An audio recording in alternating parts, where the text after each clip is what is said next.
And welcome to the Trauma Informed Peer Support Training, Part 2. We're specifically speaking about children and trauma with children. And so we had just finished talking about the brain and how um, the brain is affected by traumatic experiences. And so what we want you to basically know is that experiences, both positive and negative, affect brain functioning. In this case, because of trauma, children may have what is considered like a broken off switch. The brain doesn't really realize that the danger is over. So, what ends up happening is this idea of living on the balls of your feet. Another metaphor might be walking on eggshells, or uh, let me think if I can think of another metaphor. Walking on eggshells, tiptoeing around would be another one. And it's this idea that they're consistently afraid that something else is going to happen. So our survival responses then become a pattern. And we talked about fight, flight, or freeze. And how they become a pattern is that trauma starts the emergency response system, again, of fight, flight, or freeze. And when exposed to ongoing or intense levels of threats, the children's response can become a pattern. And whether they fight, they flight, or they completely stop is what becomes that pattern. And so with overuse, the survival response can be triggered by just being reminded of a past trauma. And those patterns can have lifelong effects. We know from research with um, uh, military people that if they hear a loud noise, sometimes they'll duck, or maybe they'll freeze, or maybe they'll run. And it's the same kind of idea. So, the trauma system, we have a traumatized child who experiences um, a moment where they have to figure out how to survive, and then a social environment where a system of care that is unable to necessarily help the child regulate. And that can cause more issue within the child's life, especially if their social environment can't help or doesn't know how to help. And what we know is that children do not live in isolation. So, what you're looking at here are the different levels of a child's life, individual, relationship, community, society, and all behavior has meaning. And so just asking what has happened is not necessarily going to be enough. So we have to learn about what's going on within the system and what's happening in their home and what's happening at school and what's happening during a specific time within their family. What's happening within their neighborhood? Is their neighborhood full of unsafe areas? And what's going on within their cultural community. And all of these um, illustrate that children don't live in isolation, but that they all have to work together to help that child in a, um, well, in their life, but also in a traumatic situation and how to help them. So this is one of Dr. Harris's favorite experiments, and I'm not 100% sure that I'll be able to tell you it um, with justice as well as he would. But there's an interesting experiment with rats, and rats were allowed to play. And then what they did was the researchers um, basically put a cat hair into the play area of the rats. And so what they saw was a huge shift in how the rats play. And this was done again um, over a 10-day period. So what you're seeing on this is originally the rats played a ton, a ton, a ton. And then they introduced this cat hair. And the play just shifted down to none, just completely stopped. And then they removed the cat hair. And what we saw with this research is that the rats continued not to play. Maybe they played a little bit, but they didn't play as much as they had previously. And so what this shows us is that that cat hair and that smell that the rats smelled was traumatic for them. And that it continued to be a traumatic experience for those rats. So it tells us that reminders of the past can cause significant issues. For example, right? Survival in the moment responses can occur when a child is actually in danger or is just reminded of the danger. And we talked about just a couple minutes ago, real quickly, about how research has shown with people who were in the military when a car backfires or when there's maybe a firework, the traumatic response you can see that the scared noise can frighten them. And so, even when the dangerous events have passed, a child's memory and their survival behaviors often remain. And again, we see that with the the rats and the issues that happen that the rats just stopped playing and then had trouble learning to replay. So what we learn again is that there are these traumatic reminders. And so they could be a smell, sight, sound, physical contact, taste. It can be time driven. So maybe it's the time of day, maybe it's the anniversary date, maybe it's a holiday, maybe it's a season. And what can happen is there's a feeling of loss or control, such as things being taken away or being told no or redirected. And what happens is, well, let me get to that in a second. I was about to get ahead of myself. So, um, what we also see is that there's these transactions. So changing from one activity to another or going from one familiar to something that's unknown can also be a trigger and a trauma reminder. So, with the stages of behavior, this is what I was trying to say, but I was getting ahead of myself. We have the four R's: regulating, revving, re-experiencing, and reconstituting. And the child's behavior, regulating, it's restful. The child is calm, they're engaged, they're a part of their environment. And so, what do we do with that? We want to minimize our triggers and we want to try and prevent escalation. When there's revving, the child's going to be triggered, and so trying to manage their emotions. And the child may feel very vigilant. I have to look here, I have to look here, I have to be careful, I have to be careful.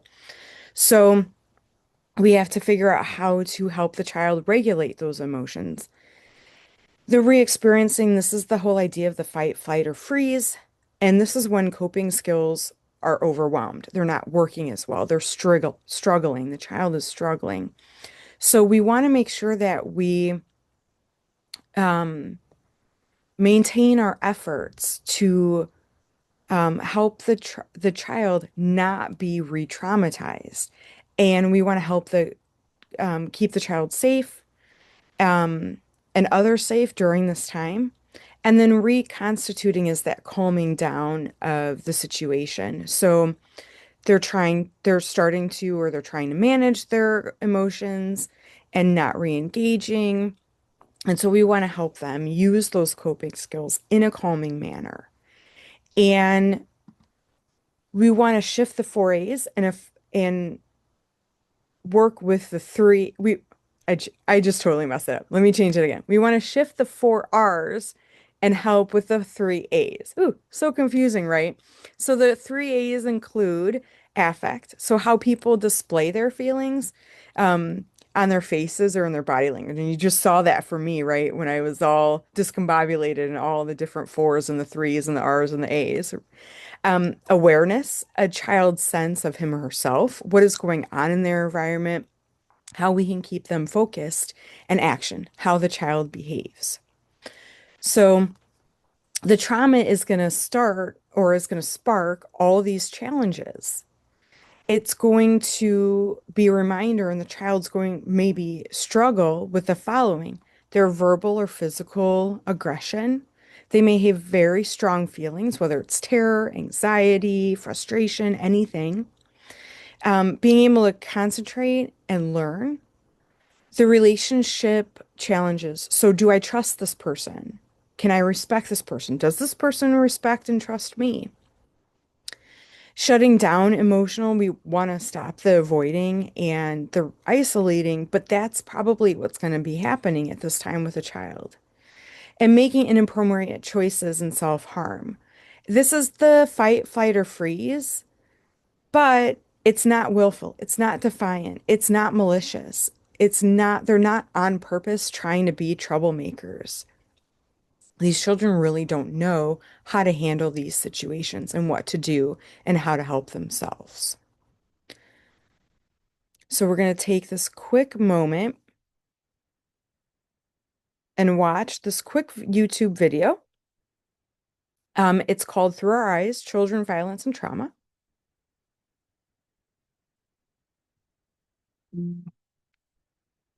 My mother and my brother were murdered in front of me.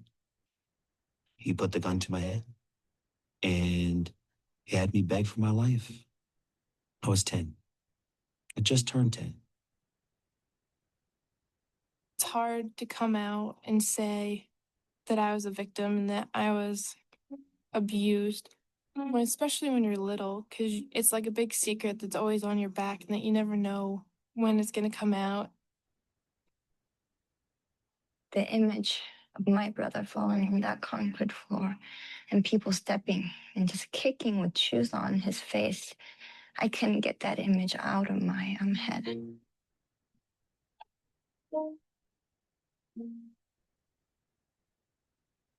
Trauma is an overwhelming event. It takes away our safety, it creates a sense of helplessness, and it continues to affect our perception of our reality. Some of the telltale signs of trauma are quite evident. Many of these symptoms, it's not that we don't see them, it's that we don't put together the entire sort of picture of what trauma is. Inability to sleep or interrupted sleep, inability to focus on what's going on, really not able to attend to learning. Adults need to be aware of children who are exposed to violence and intervene early and stop it. I don't like the environment that I stay in. People getting killed every day, drug deals, people getting snatched, raped, cut up.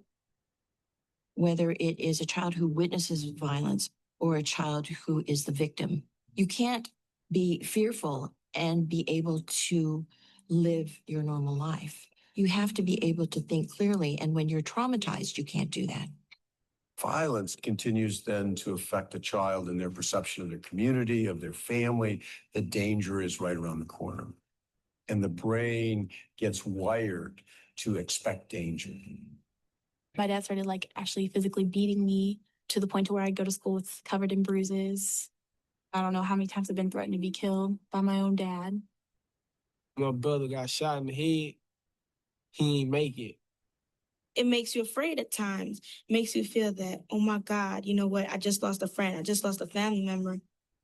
It just makes you feel that, hey, I could die next. I could be the next one dead.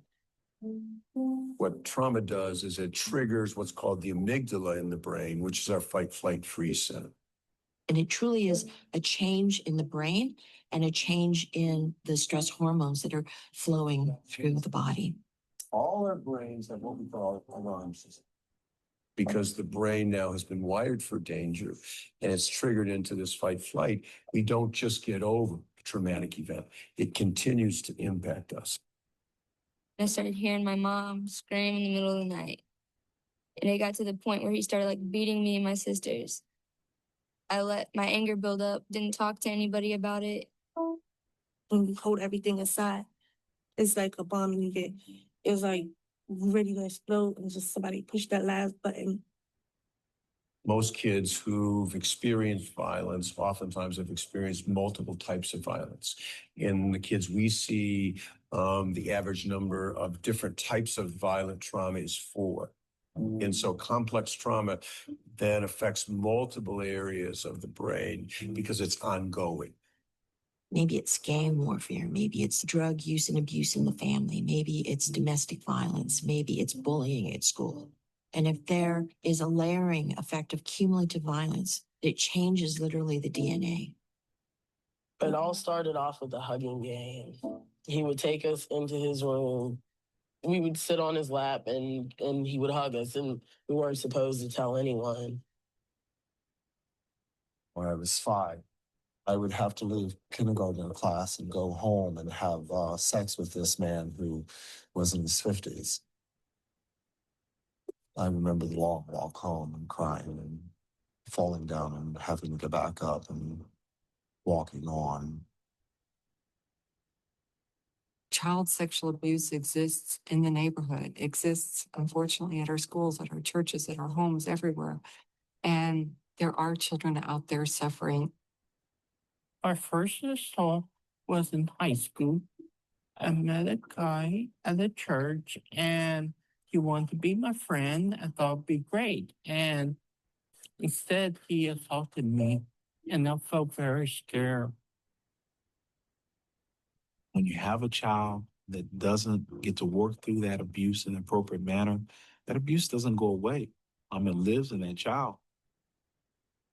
Exposure to violence in childhood has been found to be associated with a really unbelievable range of long-term impacts. Very young children who are exposed to violence many times have difficulty in establishing a trusting relationship. These children have fears. You're twice as likely to develop depression. You're probably 3 times as likely to develop some type of anxiety disorder. As they move into school age, they may have very, very serious behavior problems. As we look at adolescence, we see children running away. Sometimes children may be involved in the juvenile justice system, which puts the child at risk for being an adult offender. And so the cost of violence is staggering. I felt isolated. Nobody knew what I was going through. To go 3 years without talking about it, I imploded. Finally, after like stressing and keeping everything bottled up and everything building up, I just finally broke down one day and attempted suicide. Suicide is the 3rd leading cause of death of children and adolescents in this country. We always ask in every case, what role might child abuse have played? My mother, she knew that stuff was going on, but it just seemed like she didn't really care. She never stopped that abuse. And to this day, I've never forgotten what some of my family members have done to me. These are traumatized kids. And so how do we then, as adults, professionals, caregivers, put a system around children that really is trauma-informed? Happy feeling. Good job. Okay? So what do we do differently to help rewire their brain? And then ultimately, how do we build capacity in order to really help our kids? Everybody come together, whether it's in the community, in the home, in the school, wherever children are, and child by child, think of ways in which we can intervene early and educate people about what children need in order to grow, to thrive, and to continue to be resilient human beings. And so I think that that gentleman's question, right, about what can we do? You're doing it. You're watching and paying attention to this set of videos of this training, learning about trauma-informed peer support, and how you can be of assistance for children. Well, not just children, but for anyone who has had a traumatic experience. So, as that video talked about, the impact of trauma on family life, relationships are developed through emotional bond between the child and caregiver. And through this relationship, we're going to learn to regulate our emotions.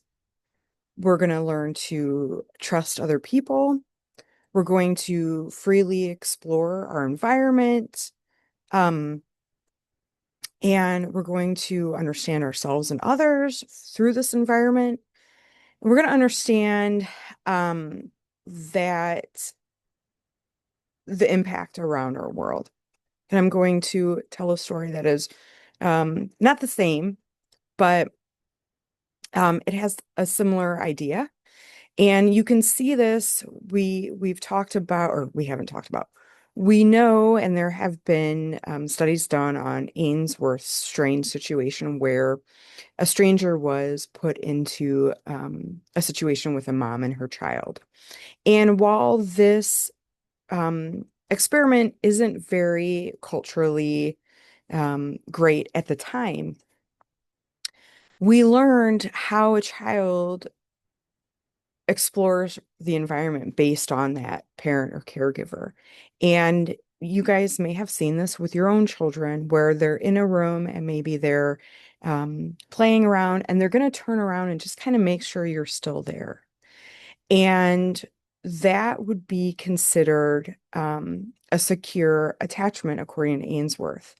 And this is where we start to develop trust in others, where we're freely able to explore all these things. And so we want to have that with our children, and we don't want there to be an issue. But there can be things that obviously happen. And this is the adaptation process. And family adaptation to traumatic circumstances where there's a disturbance in the family unit, where maybe the whole family had this traumatic experience. So there's this reciprocal distress reaction where, like, I may be the mom and I have a trigger, and then my child is triggered at the same time. Or there's just a time when an individual is in distress. And so what ends up happening is this lapses in basic family functioning. And you can see that here in the accumulated traumatic circumstances. And this is a dynamic process through which families change and structures and functions deal with a bunch of contextual demands. And so a modification in the family system to respond to those changes is needed. And so we have this model, and you see this process on the left-hand side and the adaptation on the right. And the family stressor context. And we have all these stressors and how our family reacts to those stressors, and then how we heal and what those perceptions are. And so we thrive, we may maintain, and then we may struggle, and then we have problems. Excuse me. And it's not necessarily that we fail, but meaning that those coping skills or the traumatic experience or our fight and flight freeze are consistent.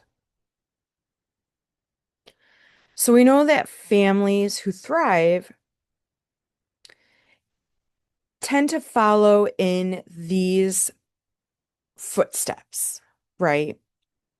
There's an acceptance of the stressor, how we handle that stressor. The family-centered locus of the problem, how we as a family deal with the situation. There's solution-focused problem solving, commitment to it, open and effective communication. We want to have flexible roles, a high cohesion within that family. I'm sorry, I didn't mean to skip that one. Structure and predictability within that family. We want to effectively use our resources with our high self-efficacy and then our shared beliefs. And we know that families who thrive tend to have these qualities. And with complex and interdependent adaptation processes, what works to reduce distress related to one event may not work for all. So the family needs to learn to adapt. And we need to find ones that are positive. In one instance, may not be or may be harmful or negative in another when used to distress or when used to address a different traumatic event. So we have to have multiple ways of handling the situation.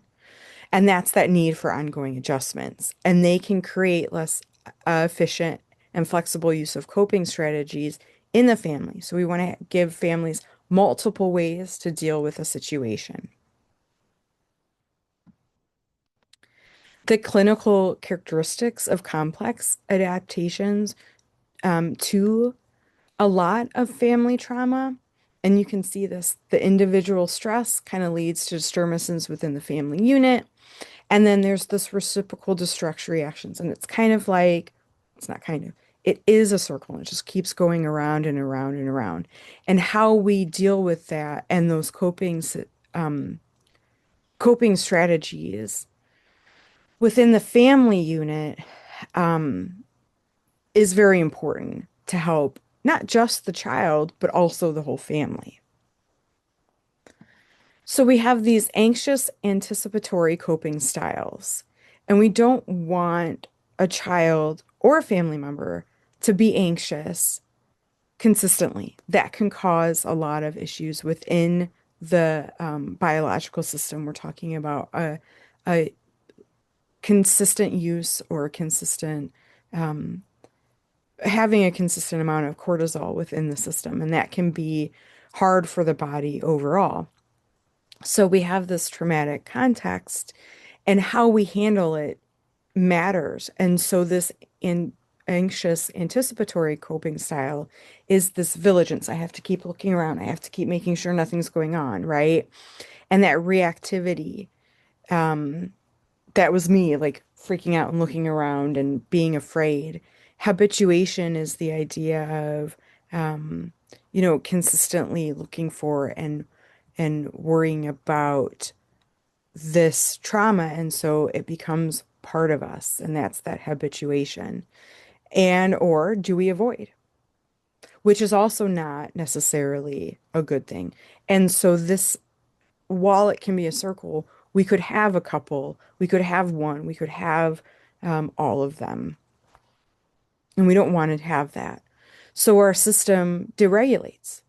And we have this chronic wear and tear within our system, and it's no longer effective within the environment. And we're talking about our nervous system and the cortisol and all that. So these physiological responses within the family context start to dysregulate, and there's no family, there's no safety within the family. And there's this modulating negative effect with heightened risk of conflict. Is it coming? Is it not coming? Is it coming? Is it not coming?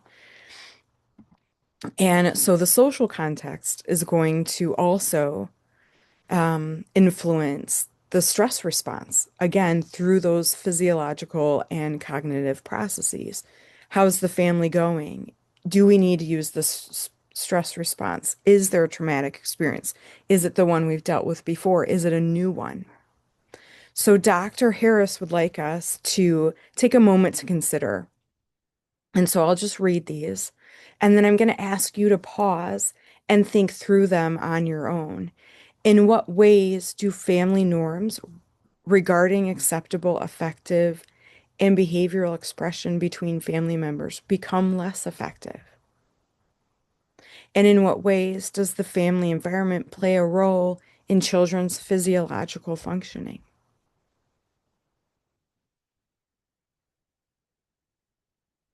So I'm going to go ahead and assume that you paused and thought those through. So disturb relations and support. Intra-family, being inside the family, extra-family, outside, and supports. Okay. So is there compromised family solidarity? Is there poor communication channels within the family? Is there heightened levels of negativity and conflict? Is there a decrease in relational security? Do I not feel as safe in this home? With familial, right? Mistrust is a huge one. Is there a lot of suspiciousness? Is there a lot of negative representation? Is there a heightened level of negativity and conflict again? Social withdrawal, or is the family member not doing things that they would not usually do? Are they not really seeing their friends, or are they isolating? And so we need supports, right? How do we identify those resources? Do we have, or is there difficulty asking for and accepting support? Do we feel burned out by our support network? Is it limited or absent reciprocity? Are we not helping as much as we're getting help? And is there avoidance in help seeking? Am I just going to not get help? So again, Dr. Harris would like us to stop and consider, how does the traumatic context influence relationships within the family? Excuse me, and its subsystems. And how would altered relationships within the family impact relationships with people outside of the family unit? And again, I'm just going to ask you to pause and consider those for just a moment. So we have these altered schemas. Schemas are ways of how we look at things. And so with family schemas, they become consistent, especially with traumatic exposures. So there's biases or distortions that get in our way. And those biases or distortions then affect how we see the rules, beliefs, and worldviews of what's going on in our life. And so some examples of altered schemas, again, our thoughts, the way we think about things, is the world is a dangerous place. People are not trustworthy. They are not dependable. They're not going to help us. Things usually go wrong with our family. There is nothing that we can do to prevent bad things from happening. We're not able to deal with the things that are happening, or our future will be much like our present. And these are those altered schemas and things that we want to change. Again, a moment to consider, in what ways do altered schemas impact our children? We want to consider how each child and their own schema may impact sibling relationships. That's a really important part of this too, is how they react with their siblings. Excuse me. And then further, how does the altered schemas of each family member impact the family as a whole? Well, we know that altered schemas are going to impact the child's life. They're going to maybe have a bad core belief that's going to cause issues for them as they become adults. And we saw that in the video, right? They talked about how childhood trauma affects adulthood.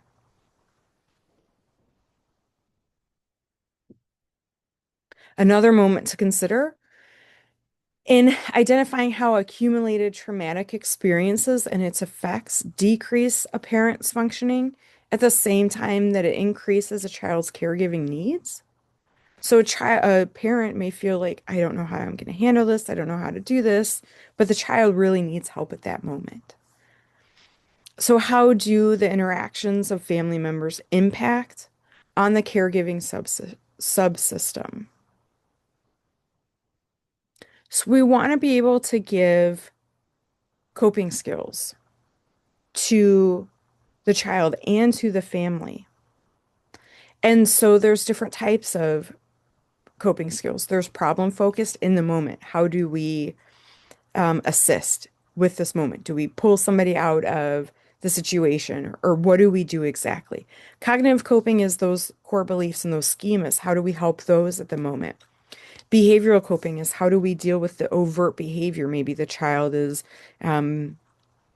lashing out. How do we deal with that? Emotional coping, dealing with those feelings that we're having. Social coping, that isolation and, social withdrawal. And then preventative coping. How do we make sure that the coping skills can be consistent? Okay. So this is the continuum of responses possible for individual families. And what you see is, quote, normal. Again, there's no such thing as normal. But we can see how things affect us, and over time, how we want to aim to the thriving and resiliency. And we don't want to have acute stress or any mental health issues. We can also see that some people have delayed responses. Some people have chronic responses that are consistent. So response, I'm not even going to try and say this, to be honest with you guys. I'm not even going to try and say it. Dyssynchronies, we're going to go with that.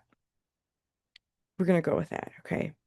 And so different traumatic exposures are going to affect us in different ways. We know, again, through all that we've seen in part one, how it affects our nervous system and our chemistry in our brain.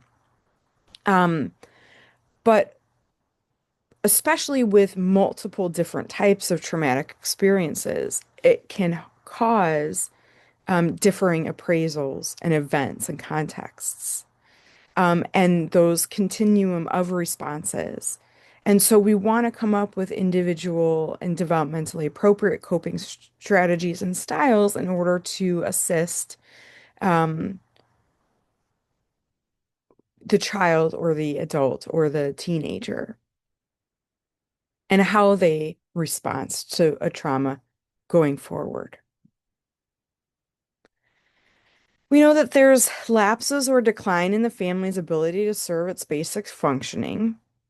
And so there may be struggle to provide safety, stability, and emotional security, but we want to give the families a way so that there's not this failure, consistent failure. We want to have low or altered source of identification or sense of belonging. We want to make sure that that's not true. We want to make sure that a child or adolescent feels a sense of belonging. We want to be able to decrease the intergenerational transmission of protection and attachment. We don't want intergenerational trauma. As that video talked about, there is literally DNA and chromosomal differences that happen through intergenerational trauma. So we want to make sure that the trauma stops and that this does not continue to be a familial thing. And we want to give communities more resources so that there's not limited resources. What we see is this traumatic lens, this idea that this may be continuous, that this may consistently happen and cause issues for the child or family. So self-preservation becomes that lens. But we want to give the lens a better way of coping.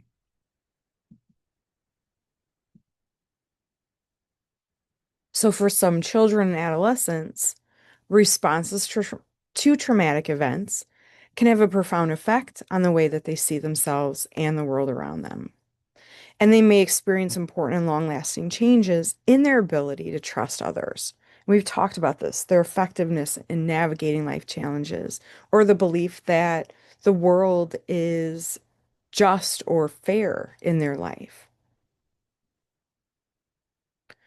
So when you take the traumatic lens and you take that off, there may be trauma, laziness, resistance, unmotivation, disrespect, attention seeking. But when we put that lens back on, we see that manipulativeness as getting needs met in a way that has worked in the past. What is it that I need to do in order to survive? When there's that laziness, right? It's an overwhelmed feeling. Maybe they're lacking the skills to make decisions about what to do first or often. Resistance is this mistrust of others, especially with a history of being hurt. They're scared to make any progress, and then they may lose everything. Unmotivated, you might see depression, fearfulness, overwhelm, maybe that frozen in their fight or flight or freeze um, system. Disrespect, maybe they're feeling threatened, maybe they're feeling unsafe, maybe they're feeling out of control. And this attention seeking, maybe again, they're feeling alone or unheard of. And so they're trying to figure out a way to connect. And so what we need to do is we need to widen this lens and we need to give the child or children an interpretive lens. And the family is what helps to do that. Family members can help and make meaning of that traumatic experience. The family has the capacity to serve as a source of risk and protection. And so we want to deal with the trauma being throughout the whole family, and it gets encoded. And encoded is what our brain does. It kind of stays in the working memory, right? And that's how it gets transmitted then through the generations. And so we want to be able to alter the family subsystem and the system and give them a way to function. So how we do that is through understanding and knowing the signs and symptoms of trauma. And what you see here is a sample of challenges by developmental stages. So preschool, elementary, and secondary. And you can see the challenges that may happen during this time, each time. So for example, preschool, maybe they seem overly fearful. Maybe in elementary, they have strong negative thoughts of him or herself. And in secondary, maybe they're very aggressive. Maybe they speed, maybe they drink, maybe they drink and drive. Okay. So some children show signs of stress in their first few weeks after the trauma, but return to their usual state of physical and emotional health. Even children who do not exhibit serious symptoms may experience some degree of emotional distress, and it may continue over time. Children who've experienced traumatic events may experience problems that impair their daily day-to-day functioning, or they may have behavioral problems, or maybe they don't. Maybe their suffering isn't apparent at all. So what we're going to show, the first two, I'm going to give you just a couple of seconds, or you can pause it actually, would be better, is to read these and see about some traumatic experiences. We'll talk about these.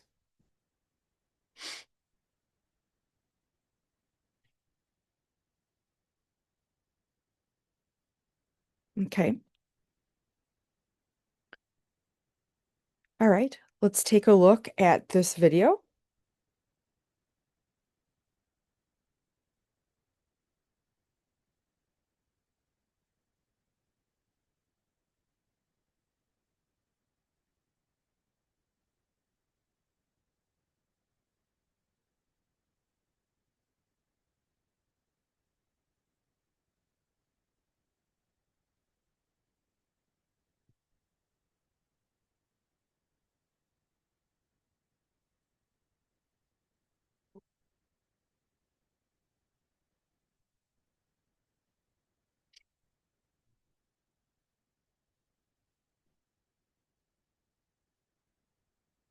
Sometimes someone hurts you so bad.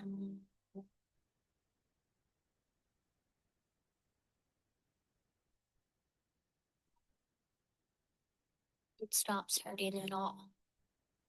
Start seeing the symptoms in this video.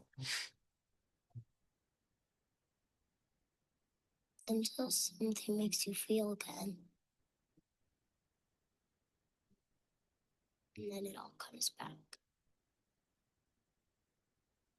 Every word. Every hurt. Every moment. How could you ever understand where it comes from? Even if you ask, even if you listen, you do not really hear or see or feel. You don't remember my story. You haven't walked my path. You haven't seen what I've seen.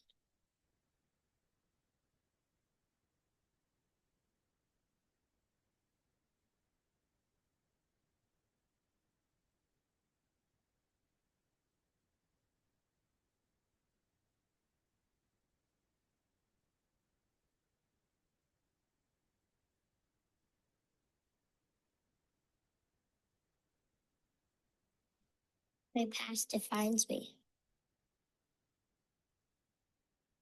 This is who I am.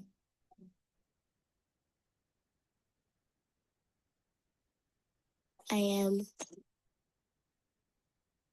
unseen, unheard, unwanted.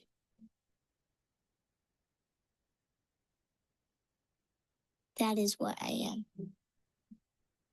If even I am anything.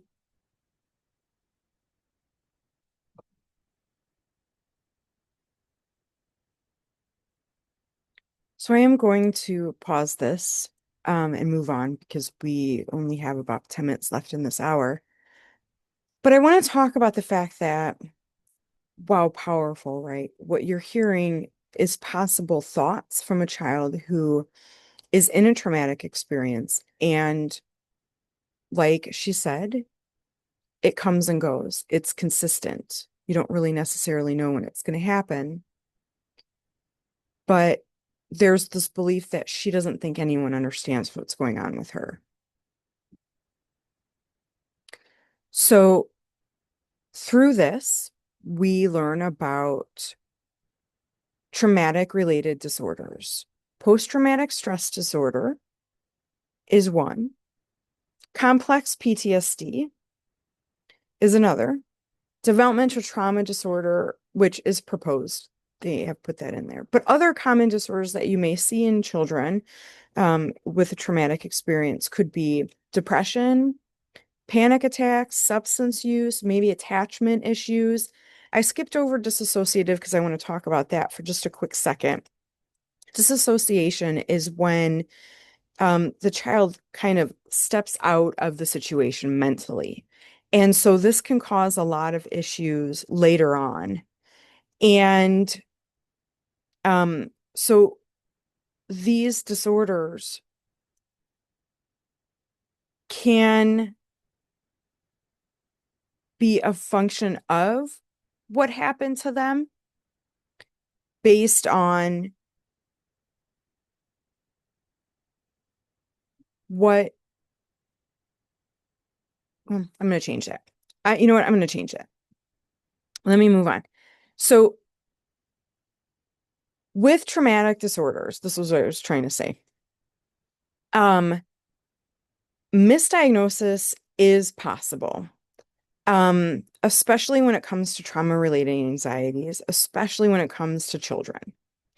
For instance, many behaviors seen in children who have experienced trauma are really, really similar to children with developmental delays, ADHD, and maybe other mental health symptoms. So when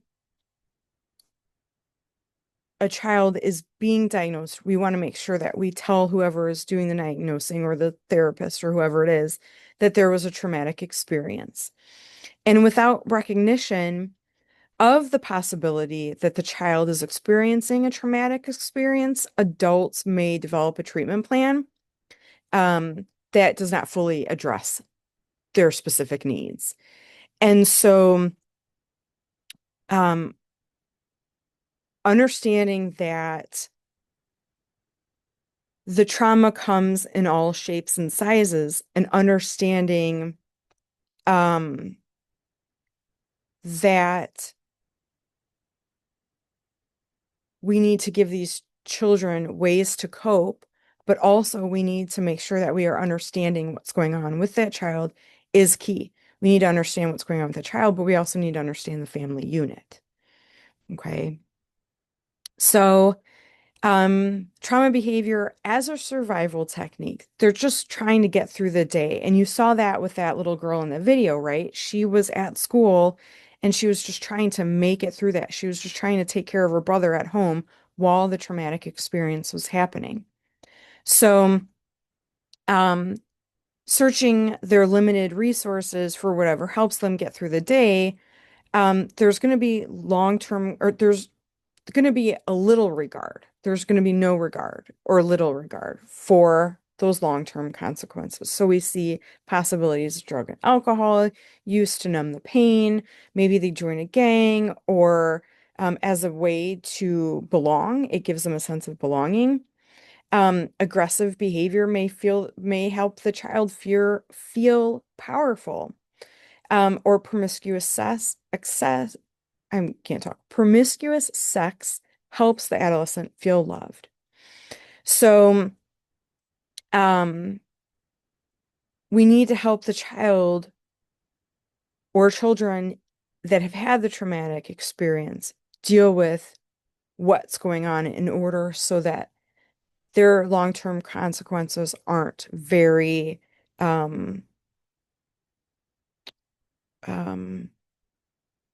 aren't very hard, that the traumatic experience isn't consistently causing them issues for their life. And so I'd like to end with this quote that Dr. Harris loves a lot. It says, "They're survivors. If you don't have respect for their strength, you can't be of any help. It's a privilege that they let you in. There's no reason they should trust you. None. You can't know their terror. It's your worst nightmare come true, a nightmare from which you can never awaken. It's unrelenting. There has been no safety, no one, no time, nothing. All has been tainted. Hope was obliterated time and time again. That they are in our office is in itself a supreme act of valor. And so basically, and one of the reasons that Dr. Harris loves this quote is because it's saying if they come into our office, wherever our office is, we then have we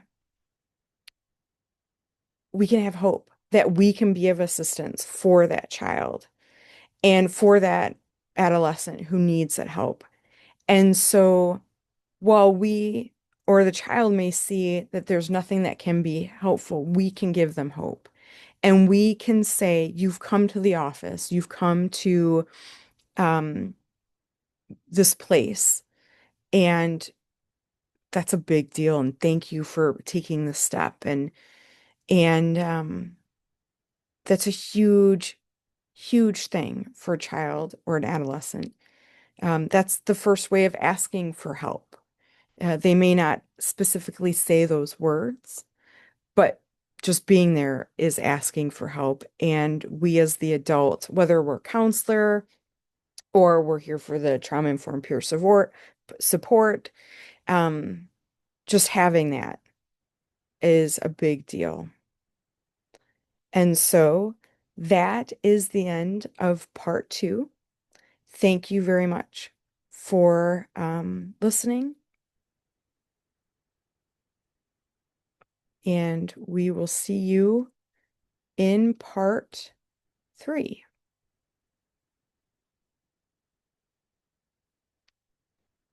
Oh, I can't get this to stop, of course.